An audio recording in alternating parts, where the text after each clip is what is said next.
This is my topic, presentation on flexibilization of thermal power generation for renewable energy integration in grid and experience of DSTPS, DVC Andal. My presentation is basically covered with the flexible operation in generalized format, and thereafter actually I will be going to the DVC side, how actually DVC is managing this renewable energy and how DSTPS is doing the flexible operation. Already it has been covered, but still actually I am telling by 31st August 2020, it is 88.79, this solar and the wind capacity, gigawatt, and expected by 21-22, 175 gigawatt. That means this much of addition will be there in the grid. So how much challenges will be coming, that we are just anticipating. Data. Why flexibilization is required? Because our country has an ambitious plan to install 175 gigawatt renewable generation capacities by 2022. Such a large-scale integration of renewable energy would require balancing by the conventional power generators to manage the variation in the generation from the renewable sources. This is required, and flexibility of the coal-based generating units is the most important thing, because in India, mostly actually we are dependent on the coal-based power units. For that reason, actually flexibility is required. And multi approaches are there. One is the pump storage, hydro, battery storage, cycle operation of gas-based generation, optimization of the hydro generation. All these things actually already explained, but still actually I am explaining because it is a part of the seminar. That's why actually I am just giving this. This is the installed capacity, thermal basis, actually gigawatt, 206.46, and percentage-wise it is covering around 55.4. And renewable, if we consider, there actually it's covering around 23.8%. But by 22, it will be coming down. This thermal will be coming down. It will be covering around 45.3, and renewable will be covering 36.53. And by 30, this thermal will be coming down to 32.10%, and renewable, it will be going up. So if we consider in the world level basis, there actually this coal-based power generating units, there actually most countries, if we consider on worldwide basis, on an average, it is coming around 40%. But for the case of India, China, and the US, there these coal-based power generating units are more. There actually we are dependent, around 75% actually we are dependent for these coal-based units. That's why actually this flexibility operation is required for this India, China, and other countries where these coal-based units are more. This is one demand and generation analysis. This part is already covered, but still actually I am giving a glimpse on that. So from 7 a.m. to 7 p.m. what will happen for this renewable energy, how it will be going up, and for this coal-based units, how it will be going down, what will be the ramp up and ramp down. That part actually Mr. Malik has already covered, so it's not required to repeat. And the challenges, one challenge is the low PLF and flexible operation of the thermal power plants. This is one big challenge for us. Balancing capacity and steep ramping requirements. This is also very much important thing. Already MPL, they have already explained how they have improved the ramping requirement. Shortage of natural gas. This is also a big problem for us. If we have the more natural gas resource, in that case actually this picking up during this peak demand, that can be possible. Low VM and high ash content coal. This is a big challenge for us also. For all the power utilities in Indian scenario, we have seen that most of the coal actually they are having this low VM and high ash content. And for this DSTPS also facing problem. I will show all these things in future slides. Implementation of new environmental norms. This is also one of the biggest challenge, because FGD and DNOx, these are all the important area we have to cover within 2021. That is the target. FGD is going to be installed and it is under process of implementation in our system. work is going on. Sustained supply of coal for daily generation, it is also required, because in evening peak we have to again increase the generation. That time actually, if we do not have coal, so automatically actually we will be facing problem. So whenever actually we are dependent on the coal based units, that time actually coal supply is required, sustainable basis. As disposal, this is also a big problem, because most of the power plants, they are facing problem for this as disposal, especially for this wet ash. Dry ash also, they are also facing problem, but mostly for this supercritical and the subcritical higher capacity units, we are facing problem for this wet ash disposal, because we do not have so many abundant coal mines, and we do not have so many areas in our inside plant, also lowland area. But definitely by creating some lowland area, we are using this pond ash. So this is a big challenge.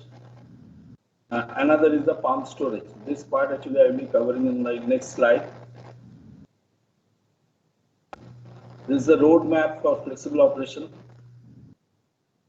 One is the hydro plant, specially suitable for quick supply of power. This has already been explained by our Malik Sab. He has already explained. Pump storage existing and under construction shall be used exclusively for meeting the peak load or balancing the system. Gas power plants have better start-stop capability and need to contribute to flexible generation as much as possible. And 210 and 500 megawatt units shall be operated at lower technical minimum than bigger size units. This has already been explained, because there the heat rate deviation will be less compared to your higher capacity units. That's why actually two things we have to consider. One is the heat rate, another one is the energy cost, ECR. So automatically when the heat rate will be more, this ECR will be more. So lower capacity units or medium capacity units, if we consider, in that case actually we have to do more flexible operation for those units rather this higher capacity units. And this part I have already covered. That means on ECR basis we have to classify which units will be considered for this flexible operation and which units will not be considered under flexible operation, or will be considered under low flexibility. By that ECR basis we have to identify. And this is the test run and study of thermal units, what NTPC has already done for this Dadri and the Simadri plants. And now actually we are also carrying out for this DSTPS and MICON MPL. So from this study report, actually whatever guidance we will be receiving from that, we will be implementing, and definitely some good result will be coming out. CapEx to be reimbursed. This is also a very important area, because so many areas actually we have to modernize in some of the areas. We have to do some work in some of the areas. So automatically this CapEx requirement will be there, and for that actually reimbursement will be required. If we do not have the reimbursement facility, automatically our tariff rate will be higher, and in that case actually it will not be competitive. So for that actually CRC will have to think on, and how to reimburse this CapEx, that we have to think upon. Skills of the plant operators, this is also very much required, because this flexible operation is not a very easy task. Whenever actually our requirement is there to reduce the load, that time actually if the plant operators, if they are not efficient enough to reduce the load, to take care of all the auto loop operation, in that case actually it will not happen. So for that skills are required, and we have to build up the skills based on our experience. So it is also a very important area to take care of. Merit economics for supporting flexibility. This I have already covered in my earlier version. This how this categorization will be done. Low flexibility 660 to 800 megawatt. This will be considered under this low flexibility. Moderate flexibility 490 to 600 megawatt units, and very flexibility 195 to 360 megawatt units. Like that way, actually, if we classify, then we will get the benefit. And 2-shift operation for the units less than 151 megawatt. So all these things will be happening based on some criteria, that is the unity rate and the where the plant is located. That is also very important, whether it is at the pithead or non-pithead. That is also a very important area to consider. ECR, how much it is there in the ECR, what is the type of the unit, whether it is supercritical or subcritical, size of the unit. That means all these factors will be considered for selection for the scheduling of flexibility. And this is the area to consider. That means when we will be doing this flexible operation, various things actually will be seeing. How the boiler tubes they are getting suffered, bends how they are getting suffered, water walls how they are getting suffered, how the life expectancy is coming down because of this fatigue failure, because of the clip failure, because of corrosion, because of expansion. All these will be happening for this low load operation. Then turbine valves, casing, rotors, there also life expectancy will come down, and accordingly actually we have to think upon it may be required for doing the inspection of the turbine every after 1 year interval. We have to do the inspection of the boiler every after 6 to 7 months interval. Like that way actually we have to think upon, because if we have to do this flexible operation in a continuous manner, in that case actually these components will be affected. These boiler tubes, these turbine valves, all these will be affected. Air heater corrosion will increase, leakage will increase. So there actually we have to think upon how to combat all these situations. Either frequency, inspection frequency we have to increase, or we have to increase, we have to monitor the parameters very diligently. In that case actually we will get the benefit. And the efficiency of the equipment is concerned, they will be lowered. So how to optimize the efficiency on that part actually we have to think upon. And the emission rate, that will also increase. Now I am coming to DVC's part. In totality, DVC, we are actually having the commanding area of 24,235 square kilometers, and we are mostly our power plants are located in the West Bengal and the Jharkhand. Both the states actually we are covering. So we have the initiative for this renewable energy. There actually we are setting up one unit and Logu power pump storage facility is there, and for that actually we are working one DPR that is going to be prepared by November 2020. We actually will be awarding the contract for preparation of the DPR, and expected that DPR will be completed by 2022 and project completion by March 2028. There actually we will be setting up 6 units of 250 megawatt capacity. That's a big potential is there, big potential. And how it will operate, upper reservoir and the lower reservoir, when actually it will be in the turbine mode, that time actually from upper reservoir to lower reservoir actually water will be flowing, and that time actually this facility will be giving power to the system. And when actually this off-peak hours will be taking power from the grid, that time actually this will be operating in the pump mode. That time this water will be flowing from the lower reservoir to upper reservoir. By that way actually we can use the renewable energy during the off-peak hours, and during peak hours we can generate from this pump storage facility, and we can support the system. So this facility is available, but limitations are also there that we have to think upon. What are the limitations? Because it depends upon how much water flow is there. If rainy season is there, in that case actually we will be getting more flow, so this facility will be available. But if there is no rain, if there is a shortage of water, in that case actually this facility will not be available. So these limitations we have to consider upon.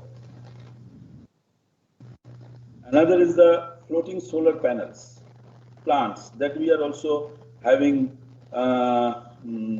consideration, under consideration. That means we are also going to set up another 2000 megawatt in all the 4 reservoirs actually we have considered, because big reservoirs are there, Maithan, Panchit, Talaya and Konar, and there actually if we can set up this floating solar plants, from there actually we can get another 2000 megawatts.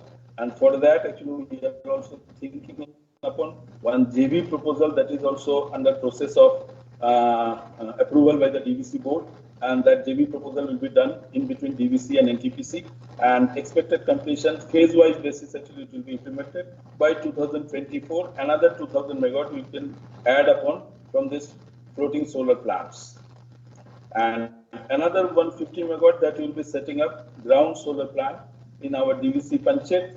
That is at advanced stage. From there itself actually will be receiving 50 megawatt and will be supporting to the system. Now I am coming to DVC DSTPS flexible operation, what initiatives we have taken so far. One of the experiences I am sharing here, that these two 500 megawatt units, we are having two 500 megawatt units each capacity, and there actually we could successfully do this 55% rated capacity. Up to that actually we could run the units successfully. Still actually there are some problems. That problems actually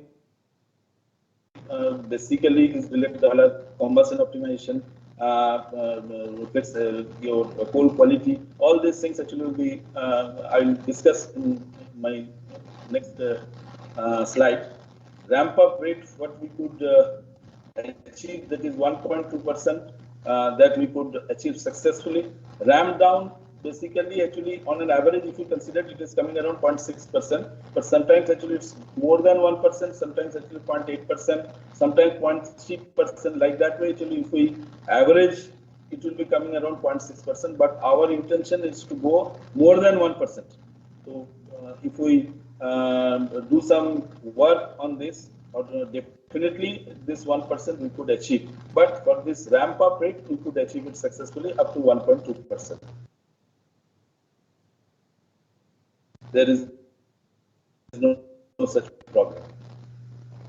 I think the issues and problems that we have faced for this load option is the poor flame intensity and furnace instability due to poor quality, because we are receiving coal from BCCL, MCL, CCL and ECL. Everybody knows the ECL coal is very, very nice, but in our case actually we have seen in some of the area that coal is not, where the stone percentage is high, there VM percentage is also sometimes going low. So if we analyze what type of coal we are receiving, there the VM will be around from 12 to 13% to 21 to 22%. So this much of variation of coal, it is very difficult to accommodate with our actual coal management that we are also doing, how to blend the coal and how to improve the quality of the coal. If we can improve the quality of the coal and if we can improve the boiler optimization, combustion optimization, then automatically this flame intensity will improve and will in a very easily we can do the flexibilization of the units up to 40% of the rated capacity. So all these things actually are being taken care of during this discussion with the IGEF. Low furnace to inverse TP, this is also a very important area, because if we have this low furnace to inverse TP, in that case actually what we have seen, the boiler tubes which are nearer to this burner zone, especially this burner zone, the water wall tubes, they are getting heated up. That means long-term overheating may happen for this low furnace to inverse TP. So this part actually we have to take care of, and for that actually we have already discussed with the OEM BHL. They have already we have discussed and they have advised us to go for this increment of the oxygen percentage. That oxygen percentage we are increasing up to, gradually we are increasing. Initially actually it was 3.8%, usually we were keeping. Now actually we are going up to 4.2, 4.3, like that way actually they have told that you can go up to 4.5%. So if the situation arises in that case, actually if we go on increasing this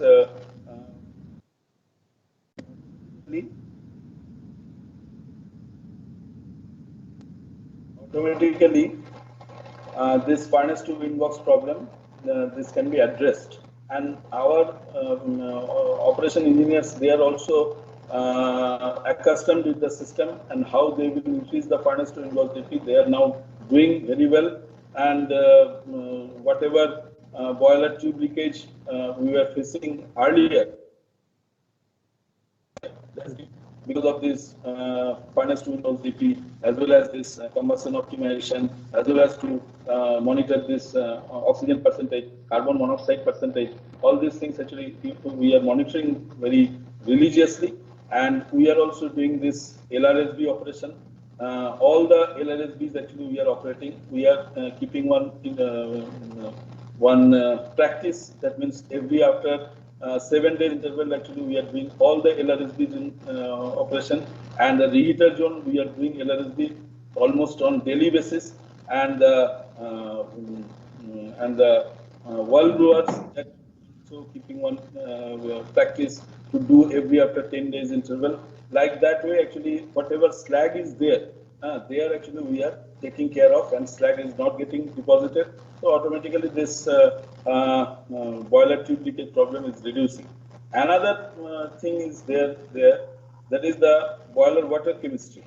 If we concentrate on this boiler water chemistry more religiously, in that case automatically this low load operation, this boiler tube leakage, that will reduce. That is, if we concentrate mostly on this CPU service, that means condensate polishing unit, if we service it properly, and if we keep maximum flow through this CPU, automatically it will also give some support for maintaining good quality of water.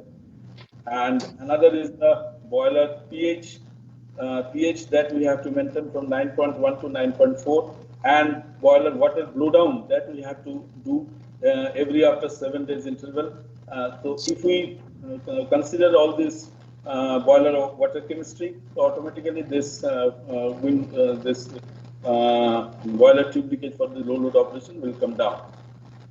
Next is the low air filter outlet temperature. Already our Anjan Sinha sir, he has already told the SCAP we have to put in service, because this practice is also required. Because low APH outlet temperature generally we are facing during this peak winter. But at 55% load, when actually ambient temperature is high or ambient temperature is moderate, that time we usually do not face this air filter outlet temperature low. But in case of peak winter, when the temperature is coming down to around 23 to 24 degrees centigrade, that time this air filter outlet temperature, that is also coming down from 101 to 102, and averaging, if we consider, it is around 105 to 110. Like that way, actually, we are also facing. And second, TD-VFP recirculation valve open. And these are some of the pictures for our boiler tube failure. How the front water valve, left water valve, they have suffered. We have shown this. And preventive action, I have already told you what are the preventive actions are required. This is the pitting of the LP turbine fixed plates.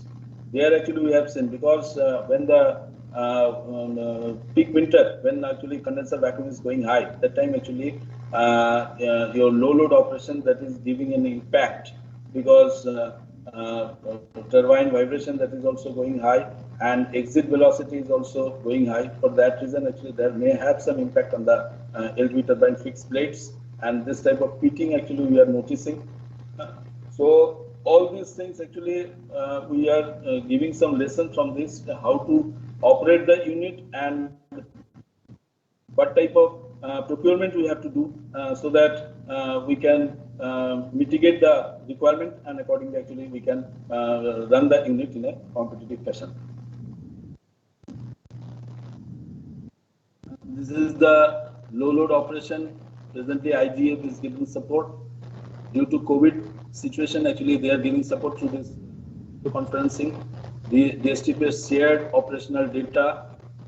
IGEF shared the project report of NTPC Dadri that we are observing, and pre-test data assessment and test procedure that they have already submitted. We are also going through this, and some observation we have already put before them.